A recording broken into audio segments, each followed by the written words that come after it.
पाकिस्तानियों पीडीएम तो अच्छी कारकर्दगी की उम्मीद रखना इसे तरह ही आ जिस तरह खुसरे दे कोलों जुड़वा बच्चे पैदा करने की उम्मीद रखना। पाकिस्तानियों डरो उस वक्त से जब 100 रुपए के लोड पर मैसेज आएगा, बाबूजी की टिकट की वापसी के लिए 100 रुपया देने का शुक्रिया। हम लेकर रहेंगे, आपको देनी पड़ेगी, हम छीन के लेंगे, तेरा बाप भी देगा, है हक हमारा।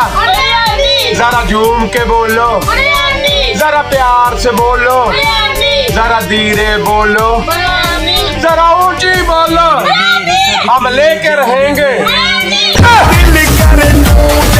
इमरान खान दौर दे विच जिन्ने भी मोबाइल फोन बनाने वाले यूनिट लगे सीगे, इस मौजूदा गवर्नमेंट ने 11 महीनों की सख्त तरीन मेहनत तो बाद बंद करवा के 30,000 बंदा बेरोजगार करवा दिता वा।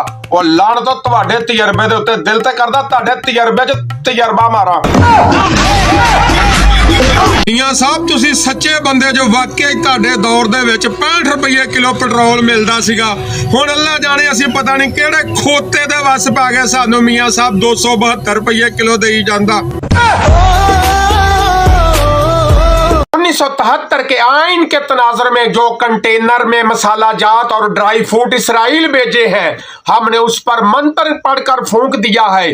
जे बजरंग बली तोड़ दुश्मन की नली, जेकर होवे सिर नु पीड़ कर कर वतर सिर नु चीर छौंडे करके चुल्ले डा तीर एक को वेस जमेला महर खिला दिशु फू थन ठैंका सिला ठैंका गुरु को के जे थन ठैंका अपना पहुंचे गुरु को से।